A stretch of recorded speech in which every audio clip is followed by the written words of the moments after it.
Welcome to today's Global Connections program. I'm Bill Miller. What is the United Nations doing to eliminate the scourge of war, to promote economic and social development, and to enhance human rights? How do many of the United Nations programs impact all 7 billion people on the planet? We'll be back in just a moment to talk about these and other important issues.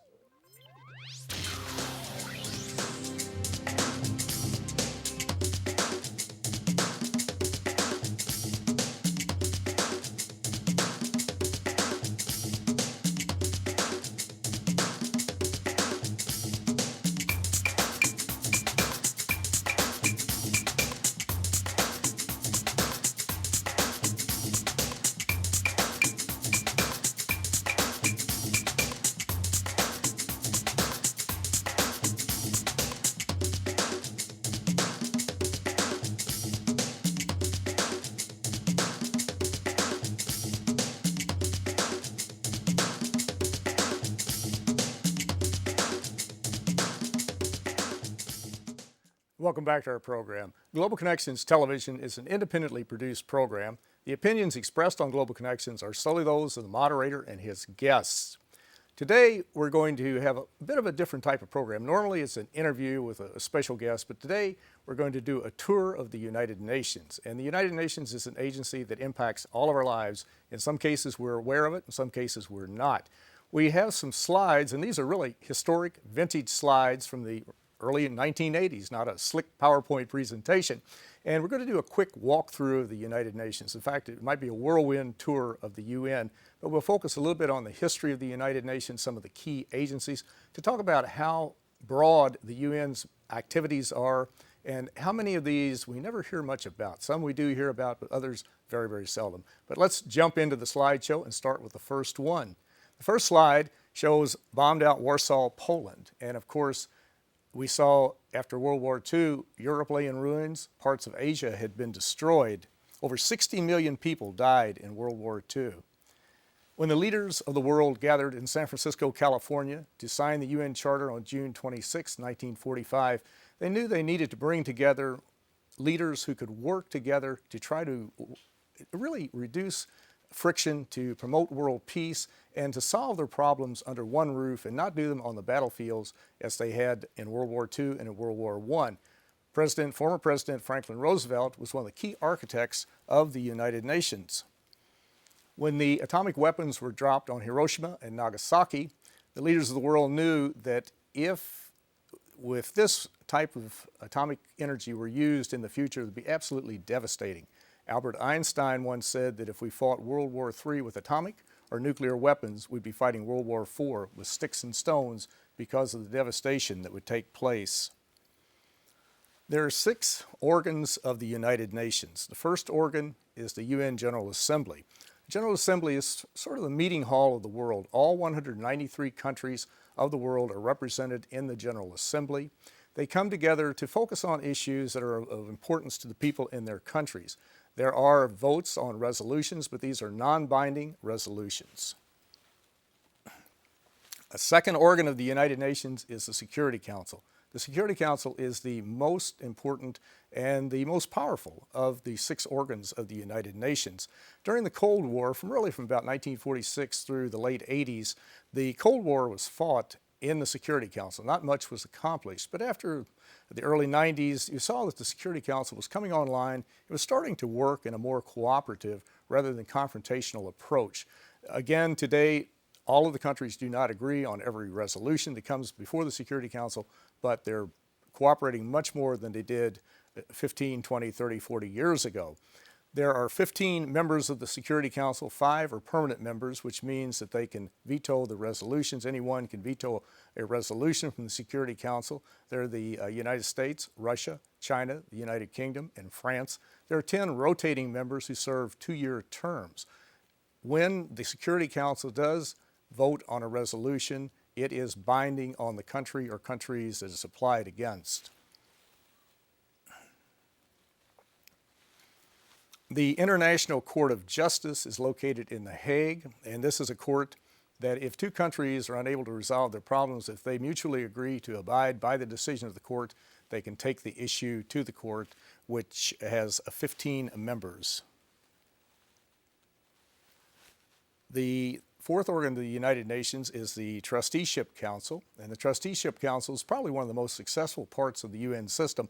It basically worked with countries that were coming out from under colonial rule and helped them to determine their own destinies. The Trusteeship Council has just about worked itself out of a job. It's been very effective, and there are basically no trustees left. The Economic and Social Council, commonly called ECOSOC, is one that is very, very important. And most of the programs I'm going to talk about today tie into ECOSOC, so I won't spend much time on that right now.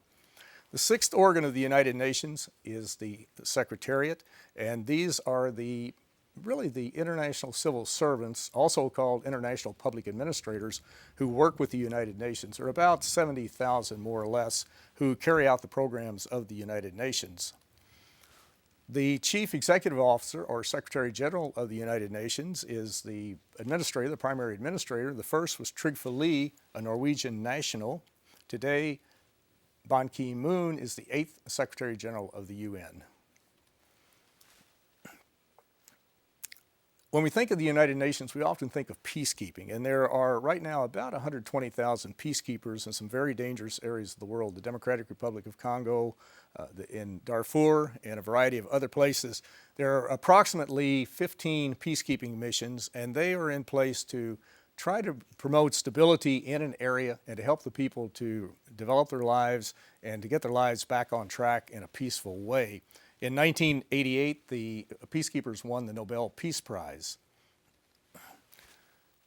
This baby in Bhutan, I'm not sure who's suffering more, the mother or the baby, but the UN World Health Organization is a frontline agency that works to combat diseases regardless of where they are in the world.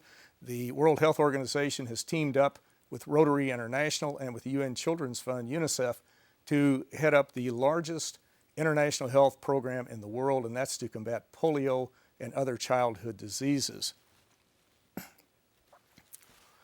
The Food and Agriculture Organization helps farmers, such as the Sri Lankan farmer, to develop his produce better, to develop better agricultural practices, and also to help distribute it around the world. Youth are a very important part of many of the United Nations activities, and the UN works with the various governments and other groups to work on programs to help youth to move away from drugs. Also, there's been a tremendous movement among youth in various areas of the world to team up to help achieve the United Nations Millennium Development Goals, to reduce abject poverty by 50%, to promote universal primary school education, to empower women, to reduce infant and maternal mortality rates, to reverse the AIDS pandemic, to promote sustainable development, and also to promote international cooperation. 1981 was declared by the UN General Assembly as the International Year of the Disabled, again to focus attention on problems that affect the disabled. The UN reported recently that we're almost at 1 billion people who are 60 and above, and of course they have special needs that are being dealt with by various governments around the world and by other institutions. Women are a critical part of the United Nations. Almost every UN program has some component that's working to empower women, and of course that's the third Millennium Development Goal. It's very interesting to look at some of the statistics. If you look at the developed countries, economically developed countries, there are situations or problems with women hitting glass ceilings, such as in the corporate world, they're unable to advance. But if we look at also the economically developing countries, some of the statistics from a few years ago were really eye-opening. 1 out of every 3 families is headed by a female. Women do 75% of the work, of the labor in the country, and women earn 1/10 of what men earn and own 1/100th of the property. So you can see there's a tremendous imbalance as to what women do provide, and they're a key component in every society, in every family, and also what their financial remuneration is. The United Nations has done a variety of things, such as having a major conference in 1995, the UN Conference on Women in Beijing, China. Also, the UN Women's Group was set up. So the UN is focusing on women and helping to empower them. Usually you become a refugee, such as the people in this Lebanese camp, either one of 2 ways, either through war, or it may be that the climate is changing. And we know that the climate is changing. The scientific data report that and substantiate it. It is very difficult when people see the desertification taking place, their livestock is dying, the grass is not growing, they're unable to maintain themselves, so they're on the move. The UN High Commission on Refugees this year is working with over 30 million refugees to help them stay in their area and to just have a basic minimal standard of living until they can return to their homes. This is a shot of an apartheid beach in South Africa. The United Nations was one of the first organizations to go online opposing apartheid, the forced separation of races in South Africa. We see today that there have been several all free democratic elections held in that country, as in many other countries in Africa. If there is a typhoon in the Philippines or perhaps an earthquake such as this one in Guatemala City or the horrific earthquake that hit Port-au-Prince, Haiti, the United Nations Office for the Coordination of Humanitarian Affairs is available to come in to help to coordinate much of the relief activity. UNICEF, the UN Children's Fund, this is probably the best known of all the United Nations agencies. They do a variety of things such as work on maternal and child health care programs, but also provide potable water. I mentioned earlier they were involved with Rotary International and the UN World Health Organization to combat polio. This was a program launched by Rotary in 1985. The UN came in around 1987, and it's really on track to abolish this horrific disease of polio, which, when it takes place, will save over 50,000 children's lives every year. Millions of others will not suffer from this dreaded disease. The taxpayers of the world will save $1.5 billion a year that they won't have to spend on anti-polio programs. So it's a major, major project that's just very close to being accomplished. Now, the slides I'm going to talk about now and the agencies we've probably not heard much about.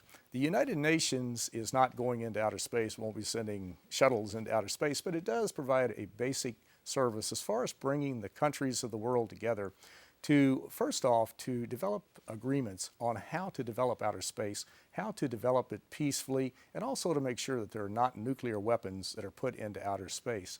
A second challenge for the United Nations is to get the countries to focus on space junk. There's a lot of space debris that's out there that is floating around, nuts, bolts, that type of thing. And it is important to get this stuff and to clean it up because it can be very dangerous for any future space travel. If you're watching the weather report tonight, you might just keep in mind that it's the United Nations World Meteorological Organization that helps disseminate weather information around the world. This is a shot of the Tarbala Dam project that was done several decades ago in Pakistan by the World Bank primarily. And this was a very important project for several reasons. One, it was creating a dam that would prevent future flooding in that area of the world. It would also provide electrical energy to the people in that area. It was providing employment to many of the people who worked on the Tarbala Dam. This is a very important project. This would be called a mega project. Today, a lot of the organizations such as the World Bank and other development organizations are looking at these mega projects and looking at how maybe it might be better to do more micro projects and some that are more environmentally friendly. Climate change is occurring. Pollution is a major problem. Pollution knows no boundaries. It crosses state lines, provincial lines, regional lines, national lines, wherever it wants to go, it will go. And this is really one of the major challenges that we have today. In fact, climate change may be the number1 challenge. And of course, with over 7 billion people on the planet, we're helping to contribute to this. The United Nations has undertaken many activities to focus attention on this. One was to create the Intergovernmental Panel on Climate Change in 1988, which has produced, I think, around five major scientific studies identifying that climate change is occurring and that humans are very involved in contributing to climate change. In 1992, there was a major conference, UN Conference on Environment and Development in Rio de Janeiro.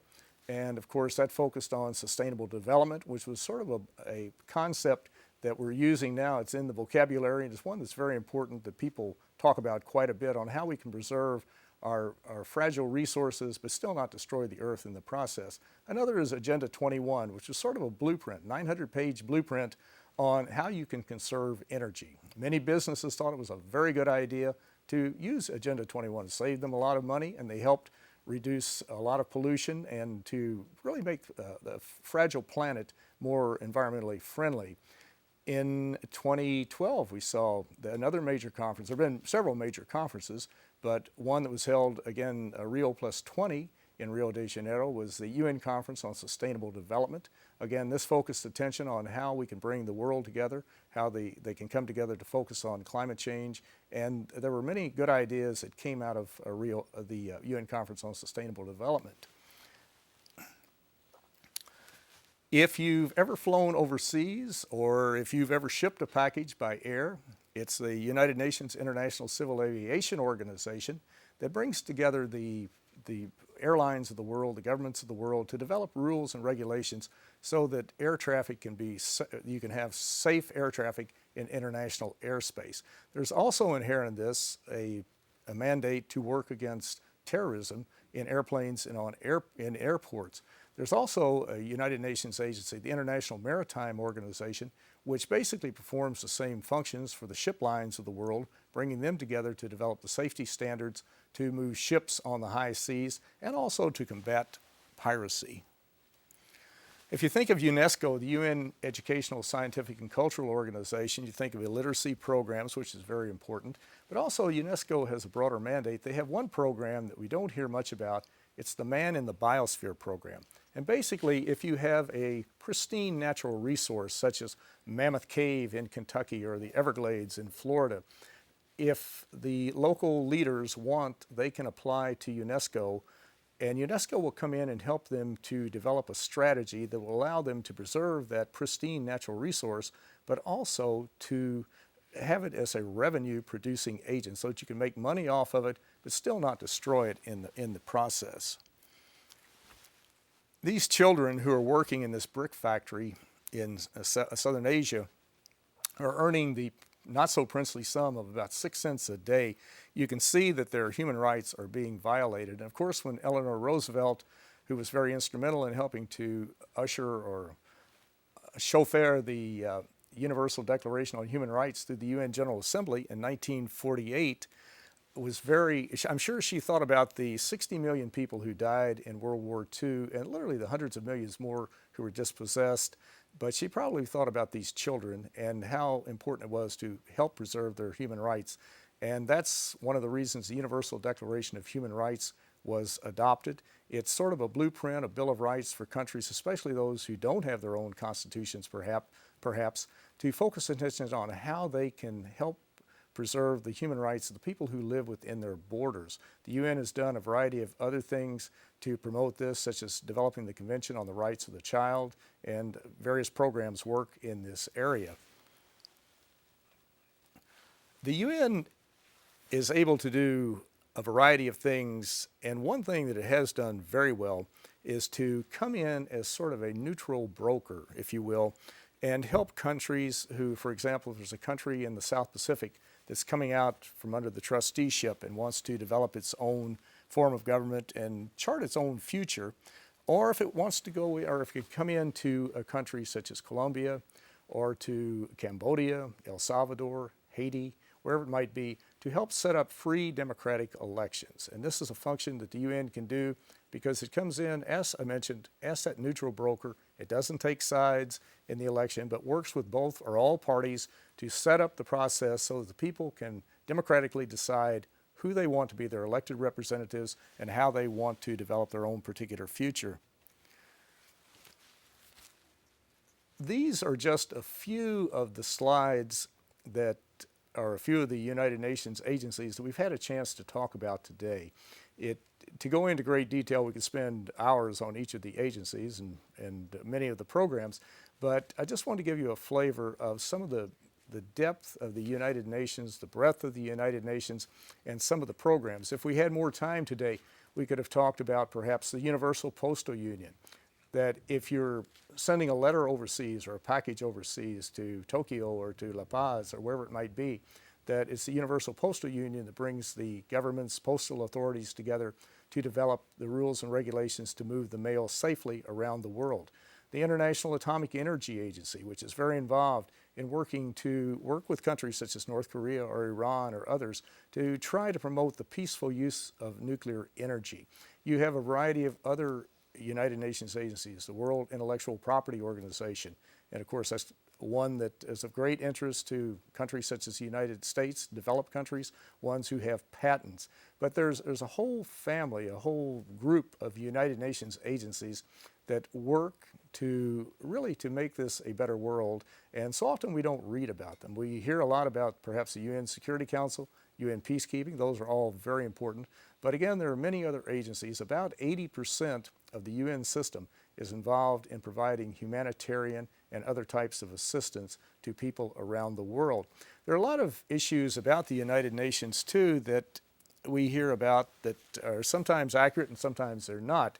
The UN is located on the East River. The main headquarters is in New York City. And we often hear people say, well, the United Nations is undermining our sovereignty. Well, that's not true. The UN does not undermine the sovereignty of the various governments. The governments come together and collectively agree or disagree to work on a particular problem. It's not one that's forced on them. The United Nations is not a supranational organization that has immense power that can just wreak havoc whenever it would like. It is an organization of 193 countries that come together to agree on these particular issues. We often hear too that I mentioned earlier about the Man in the Biosphere program, about how the UN can come in to work with organizations in a particular state or a particular country or whatever to preserve a pristine natural resource, and also historic sites. They work on those. But again, they come in and they do not control those sites. They work in partnership with the organizations, with the people in that area, and it's really the people in the area who decide how they want to move forward on preserving these. There's also a myth out there that the United Nations has a very large budget.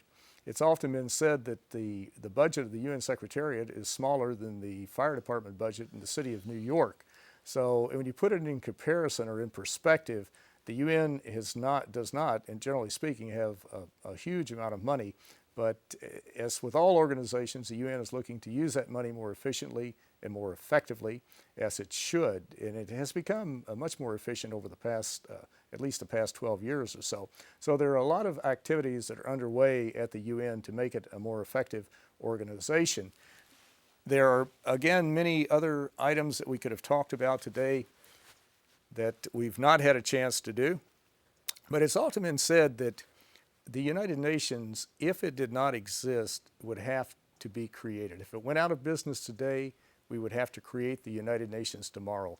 And that is true. It is still the only international organization that brings the countries of the world together under one roof so that they can focus upon their problems.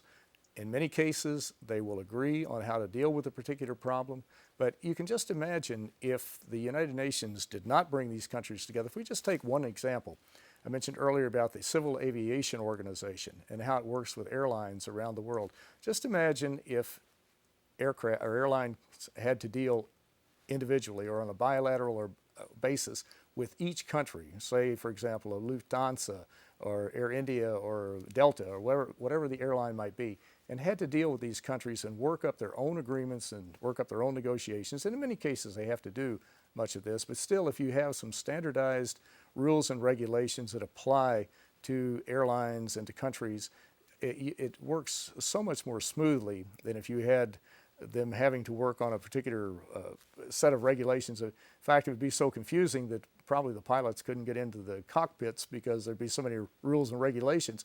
But it takes a group, an organization like the United Nations, to come together and to bring these countries together to try to deal with these problems. And of course, it's in our best interest to learn more about the United Nations. And of course, what we try to do with Global Connections Television is to focus attention on these international issues and to look at how international issues impact the people not only in the United States but all around the world. And from time to time, we take a look at organizations such as the United Nations, as well as other organizations that are out there working to deal with many of these problems. And it's, as I mentioned, in our best interest to learn more about the United Nations. And there are various ways we can do this. We can obviously Google if we see a particular conference that's going on dealing with AIDS or perhaps the illegal flow of drugs or human trafficking. We can Google that. We can also go to un.org, which lists not only the programs I've mentioned today, but a variety of other programs to get more information about them.